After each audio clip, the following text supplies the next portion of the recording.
Hay coches que todos recuerdan y otros que, por razones que nunca entendemos del todo, quedaron en segundo plano. Pero lo curioso es que algunos de estos coupés lujosos de los años 60 eran tan rápidos que podían dejar atrás a deportivos famosos sin ningún esfuerzo. Hoy vamos a redescubrirlos juntos. Si creías que conocías bien esta década, espera a ver lo que estos coches eran capaces de hacer. 1964, Ford Galaxy 500. XL, a simple vista, el Galaxy era un coupé grande, elegante y con una presencia imponente, más asociado al confort que a la velocidad. Pero Ford tenía planes diferentes para este modelo. En un momento en que la competencia por dominar las pistas de cuarto de milla era feroz, la marca decidió ofrecer el motor 427 FE en el Galaxy 500 XL, una decisión que transformó a este enorme coche en una auténtica máquina de aceleración. El V8 de 7 litros, en su configuración más potente, entregaba alrededor de 425 caballos y un par motor que parecía no terminar nunca.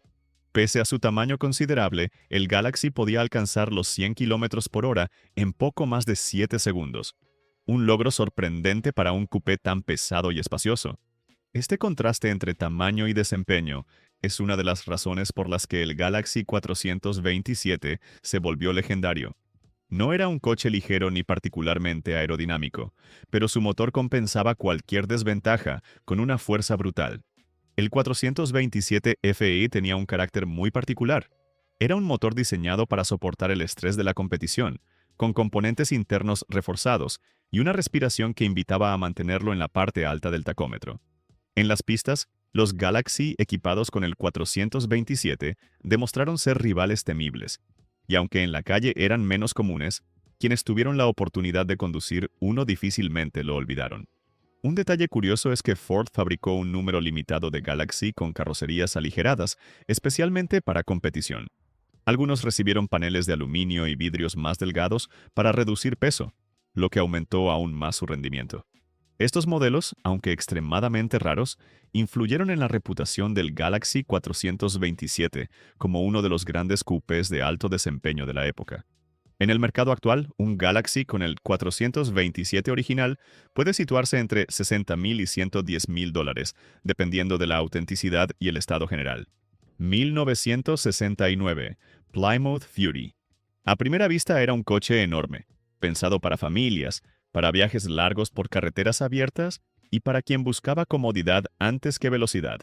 Pero en su versión con el V8 de 7.2 litros, el Fury escondía una potencia que pocos relacionarían con un coupé de su tamaño. Dependiendo de la configuración, este motor entregaba entre 360 y 375 caballos, suficiente para mover con una sorprendente agilidad un coche que superaba con facilidad las 2 toneladas. El resultado era una aceleración que tomaba por sorpresa a cualquiera que hubiera juzgado al Fury solo por su apariencia tranquila. Podía llegar a 100 km por hora en torno a 8 segundos, una cifra muy respetable para un coupé tan grande y orientado al uso diario. La clave del rendimiento del Fury 440 estaba en su enorme par motor. Esa fuerza bruta disponible desde muy bajas revoluciones le daba una sensación de empuje constante, como si no importara cuántas personas llevaras o cuánto equipaje hubieras cargado. Era un coche que no necesitaba gritar para imponerse. Simplemente aceleraba con una naturalidad que dejaba claro lo bien que Mopar sabía trabajar sus big blocks. Lo interesante es que, aunque el 440 se hizo famoso en modelos más deportivos, como el Charger o el GTX, el Fury demostró que ese mismo corazón podía transformar un coupé aparentemente doméstico en un vehículo capaz de sorprender en cualquier semáforo. Y esto lo convirtió, sin querer, en un auténtico sleeper de finales de los 60. Un detalle curioso de este modelo es que muchos propietarios lo recuerdan como un coche tremendamente estable en carretera. A pesar de su tamaño, la combinación del chasis largo y el peso bien distribuido le daba una sensación de aplomo que inspiraba confianza incluso a velocidades altas. Hoy en día, un Fury 440 bien conservado se mueve en un rango de precios bastante variable, entre $20,000 y $35,000, dependiendo de la originalidad, la condición mecánica y el nivel de restauración. 1968. Dodge Polara. El Polara siempre fue conocido por su tamaño generoso y por ofrecer comodidad para largos viajes. Pero cuando un comprador optaba por el V8 de 7.2 litros, la historia cambiaba por completo. Esta versión civil del 440 solía entregar entre 350 y 375 caballos, dependiendo del año y del sistema de carburación. No era un motor pensado para la discreción. Tenía un empuje contundente desde muy bajas revoluciones y una entrega de par que hacía sentir el peso del coche como si desapareciera de repente. Con esta configuración, el Polara podía alcanzar los 100 km por hora en torno a 8 segundos, una cifra sorprendente para un coupé tan grande y pensado originalmente para el uso cotidiano. Lo interesante del Polara 440 es que Dodge nunca trató de ocultar su carácter. Era un coche amplio, estable y cómodo. Pero cuando uno aceleraba, la sensación era la de estar conduciendo algo mucho más especializado. Un detalle curioso es que, por su estabilidad en carretera, el Polara 440 fue elegido por varios departamentos de policía en configuraciones específicas. Hoy en día, en el mercado actual, un Polara 440, bien conservado, puede situarse entre $20,000 y $35,000, dependiendo del estado y de la originalidad del tren motriz. 1967, Chevrolet Biscayne. Este es uno de esos coches que demuestran que, a veces, la sencillez es la mejor máscara para esconder algo verdaderamente serio. El Biscayne siempre fue el modelo más básico dentro de la gama grande de Chevrolet. Pocos adornos, interior modesto, peso reducido y precio accesible. Precisamente por eso se convirtió en el candidato ideal para quienes buscaban rendimiento sin gastar de más.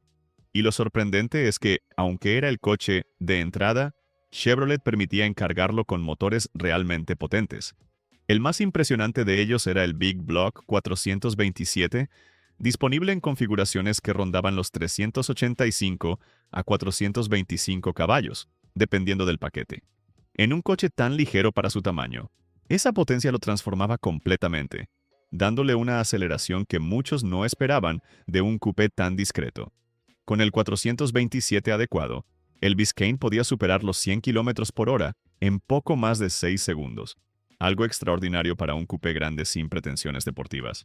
Este carácter de coche humilde con corazón de atleta lo convirtió en un favorito tanto para policías como para drag racers de la época.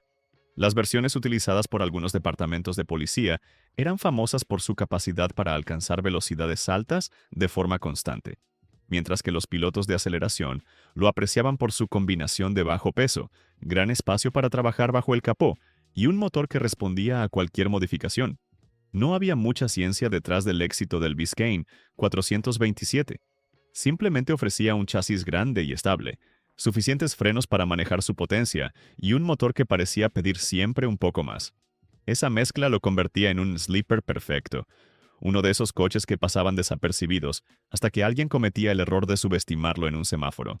Una curiosidad interesante es que, por ser un modelo tan básico, muchos Biscayne 427 fueron usados de forma intensa, lo que hace que hoy en día encontrar uno auténtico sea una tarea complicada. En el mercado actual, un Biscayne 427 bien documentado puede alcanzar entre $45,000 y $70,000. 1965. Pontiac Tempest Le Mans. Suele ser recordado por su versión coupé GTO, aquel coche que ayudó a definir la era de los muscle cars. Sin embargo, existe una variante mucho menos mencionada, pero igual de fascinante. Las configuraciones post-coupe, más ligeras y sorprendentemente rápidas. Estas versiones, aunque visualmente más simples y sin el aire agresivo del coupé más vistoso, podían equiparse con el mismo V8 de 6.4 litros, conocido como 389 3Power, un conjunto de 3 carburadores que elevaba la potencia hasta unos 360 caballos. Lo interesante de estas carrocerías era que, al ser más livianas y tener menos elementos de lujo, ofrecían una relación peso-potencia excelente. Con esta combinación, podían alcanzar los 100 km por hora en aproximadamente 6 segundos, una cifra que incluso hoy llamaría la atención en un coupé clásico de calle. El atractivo de estas variantes especiales radica precisamente en su contradicción. Por fuera parecían coches pensados para el uso diario, para conductores que no buscaban llamar la atención. Pero al acelerar, todo cambiaba. Una curiosidad poco conocida es que algunos pilotos de aceleración preferían estos modelos precisamente por su simplicidad. Menos peso, menos adornos y más espacio para trabajar bajo el capó hacían de estos coupés una plataforma excelente para modificaciones. En el mercado actual, un ejemplar bien conservado se sitúa entre los $45,000 y $75,000, dependiendo de la originalidad del tren motriz y del estado de la carrocería. 1962 Pontiac Catalina Super Duty. Este es uno de esos coches que parecen haber nacido con un solo propósito: demostrar de lo que Pontiac era realmente capaz cuando dejaba de lado cualquier limitación comercial. Aunque oficialmente era un coupé disponible para el público, todos sabían que el verdadero motivo de su existencia estaba en las pistas de aceleración. El motor 421 Super Duty, un V8 de 6.9 litros afinado con la intención clara de dominar el cuarto de milla, entregaba una potencia que superaba con facilidad los 400 caballos en sus configuraciones más competitivas. Incluso las versiones vendidas para la calle, que en teoría eran más moderadas, conservaban un carácter brutal. Gracias a su enorme par motor y a un peso relativamente contenido para su tamaño, el Catalina podía alcanzar los 100 km por hora en torno a los 6 segundos. Algo extraordinario para un coupé de principios de los 60. Lo interesante es cómo Pontiac consiguió homologar un coche tan enfocado en competición para uso civil. La clave estuvo en ofrecerlo en cantidades limitadas y con una apariencia que no llamaba demasiado la atención. Por fuera, el Catalina Super Duty conservaba las líneas clásicas de un coupé grande, elegante y robusto. Pero por dentro, cada componente tenía un propósito claro: un árbol de levas agresivo, carburadores de gran caudal, colectores de escape optimizados y una transmisión preparada para soportar un nivel de exigencia muy superior al habitual. Muchos compradores que lo llevaron a la calle descubrieron rápidamente que tenían entre manos algo más cercano a un coche de carreras de fábrica que a un coupé familiar. Una curiosidad poco mencionada es que Pontiac llegó a ofrecer carrocerías aligeradas para algunos clientes seleccionados, con paneles de aluminio y componentes diseñados específicamente para reducir peso. Esto convirtió al Catalina Super Duty en una verdadera rareza desde su propio nacimiento. Por eso, hoy en día, encontrar un ejemplar auténtico es un desafío enorme. Los mejores autos, con documentación completa y números coincidentes, pueden alcanzar fácilmente entre $150,000 y $250,000, e incluso más si se trata de unidades preparadas directamente por el programa de competición de Pontiac. ¿Y tú qué crees? ¿Un coupé pensado para la pista debería considerarse entre los grandes iconos callejeros de los 60? 1966. Plymouth Belvedere 2. En su versión estándar, era un coche práctico, espacioso y con la sobriedad típica de los modelos intermedios de Plymouth. Pero cuando un comprador marcaba la opción del motor 426 Hemi, el coche se transformaba por completo.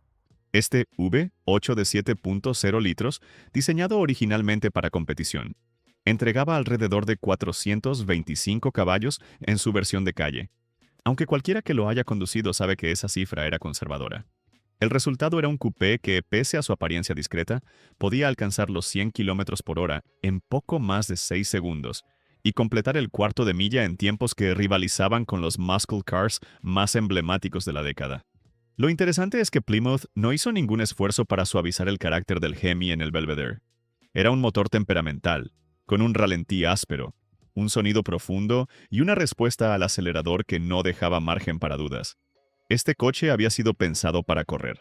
El simple hecho de ofrecer el 426 Hemi en un coupé fue una de esas decisiones que solo podían surgir en los 60, cuando las marcas competían abiertamente por ver quién conseguía el coche más rápido del mercado. Con el Belvedere 2, Plymouth dejó claro que no era necesario tener un coupé deportivo para experimentar el poder absoluto de un Hemi. Una curiosidad fascinante es lo limitada que fue la producción de estos modelos. Aunque el Hemi estaba disponible en el catálogo, pocos compradores se atrevieron a elegirlo porque, además de su elevado precio, el motor exigía un mantenimiento constante y no era especialmente amable para el uso diario. Esto hace que los Belvedere II Hemi auténticos sean hoy extremadamente raros. Los ejemplares con números coincidentes y documentación original pueden alcanzar cifras muy altas en subastas, normalmente entre $120,000 y $180,000, aunque los más impecables han superado fácilmente este rango. 1966 Dodge Coronet. Cuando lo miras por fuera parece absolutamente inofensivo. Un coupé típico de la época, con líneas rectas, proporciones clásicas y un aspecto tan familiar que podría pasar perfectamente por el coche del vecino. Pero en el catálogo de Dodge existía una opción que cambiaba el carácter del Coronet de forma radical. El legendario motor 426 Hemi entregaba unos 425 caballos en su versión de calle. En un coche tan aparentemente cotidiano, esa potencia lo transformaba en una auténtica anomalía sobre ruedas. Bastaba pisar el acelerador para que el Coronet dejara claro que no era un simple coupé. Podía alcanzar los 100 km por hora en poco más de 6 segundos y en manos hábiles completar el cuarto de milla con tiempos muy cercanos a los de los muscle cars más famosos del momento. Lo que siempre llamó la atención del Coronet fue el contraste entre apariencia y rendimiento. La mayoría de los compradores que se atrevían con esta configuración sabían perfectamente lo que estaban adquiriendo. El Hemi no era un motor suave ni discreto. Tenía un ralentí irregular, una respuesta agresiva y una presencia sonora que difícilmente podía calificarse de civilizada. Sin embargo, Dodge permitió que este tren motriz se instalara en un coupé, casi como un guiño a quienes buscaban un coche con un carácter verdaderamente salvaje, sin renunciar a cierta practicidad diaria. Era una época en la que las marcas aún se permitían experimentar, y ese espíritu se nota en cada detalle del Coronet Hemi. No era un coche para cualquiera, sino para quien entendía que el motor definía la experiencia más que cualquier adorno exterior. Desafortunadamente, el precio elevado y la naturaleza exigente del motor limitaron enormemente su producción, lo que hoy lo convierte en uno de los coupés más raros y valiosos de los 60. Los ejemplares auténticos, con números coincidentes y documentación correcta, pueden alcanzar entre $150,000 y $220,000. 1963. Chevrolet Impala SS 409. Este es uno de esos coches que definen una época, no solo por su estética, sino por el impacto que tuvo en la cultura automotriz americana. Para muchos entusiastas, el simple número 409 ya provoca una reacción inmediata, porque este motor se convirtió en un símbolo de potencia accesible en un coche familiar grande. El V8 de 6.7 litros podía entregar hasta 425 caballos en sus configuraciones más agresivas, una cifra impresionante incluso para estándares actuales. Era un motor que no hacía nada a medias. Tenía un sonido profundo, una respuesta inmediata y una elasticidad que permitía mover sin esfuerzo el gran peso del Impala. A pesar de su tamaño, el coche podía alcanzar los 100 km por hora en torno a 7 segundos y completar el cuarto de milla en la zona de los 14 segundos, números que lo colocaban entre los coupés más rápidos de principios de los 60. El secreto del 409 estaba en su diseño robusto y en la enorme popularidad que ganó entre los aficionados al rendimiento. Chevrolet supo aprovechar ese entusiasmo y posicionó al Impala SS como un coche capaz de ofrecer velocidad sin renunciar al estilo clásico y la comodidad propia de un modelo grande. El interior amplio y la conducción suave contrastaban con la potencia brutal que se escondía bajo el capó.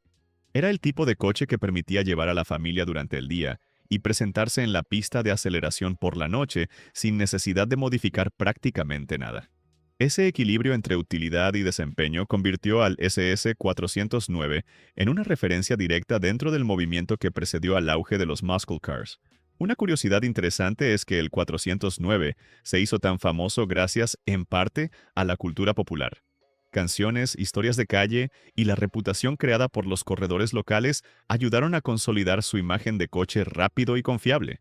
Hoy en día, encontrar un Impala SS-409 auténtico es un golpe de suerte para cualquier coleccionista. Los precios varían bastante según la configuración y el estado, pero un ejemplar bien conservado suele situarse entre $60,000 y $120,000, mientras que los modelos con el paquete de 425 caballos alcanzan cifras superiores. 1963 Studebaker Lark R2. Este es uno de esos coches que, si lo ves pasar, jamás imaginarías lo que realmente es capaz de hacer. A simple vista parece un coupé compacto más, discreto, con ese diseño cuadrado típico de una marca que ya estaba luchando por sobrevivir en un mercado dominado por gigantes. Pero basta abrir el capó para entender por qué este coche dejó boquiabierto a más de uno en su época. Studebaker decidió montar un V8 de 4.7 litros que entregaba unos 290 caballos. y lo complementó con un compresor Paxton que le daba un carácter totalmente diferente. Gracias a ese conjunto superalimentado, el Lark R2 podía acelerar de 0 a 100 km por hora en alrededor de 7 segundos, algo impensable para un coupé compacto de principios de los 60. Muchos muscle cars que llegaron años después no podían presumir de tiempos tan contundentes en sus versiones básicas. Este proyecto nació casi como un desafío personal de Studebaker. La empresa sabía que no podía competir en tamaño, pero sí podía apostar por la creatividad y la ingeniería. Andy Granatelli, un personaje clave en la historia de las preparaciones americanas, fue quien impulsó la adopción del compresor Paxton, convencido de que un coche pequeño y ligero podía sorprender a cualquiera si recibía el empuje adecuado. Y no se equivocó. El R2 no solo era rápido, también era muy manejable, con una entrega de potencia progresiva que hacía la conducción más entretenida que en muchos cupés convencionales. Era el típico coche que hacía sonreír a quien lo conducía, porque rompía todas las expectativas, como si estuviera diseñado específicamente para dejar desconcertado a cualquiera que intentara seguir su ritmo. Una curiosidad interesante es que, en algunos estados, este modelo llegó a ganarse el respeto de las patrullas de carretera. Más de un agente terminó impresionado al descubrir que aquel coupé compacto al que intentaban alcanzar tenía un corazón sobrealimentado, que no se dejaba intimidar fácilmente. En el mercado actual, un ejemplar bien conservado suele situarse entre los $35,000 y los $55,000, dependiendo del estado, la originalidad del compresor y la documentación que lo acompañe. Y con eso cerramos esta lista de coupés que, a pesar de su apariencia tranquila, dejaron una huella inesperada en la historia del rendimiento americano. Es sorprendente ver hasta dónde podían llegar estas máquinas cuando las marcas se atrevían a experimentar. Si te quedaste con ganas de seguir explorando esta década, te recomiendo ver nuestro último video sobre los coches más caros de los años 60. Es otra forma de entender cómo la industria mezclaba lujo, potencia y ambición en una época irrepetible. Nos vemos allí.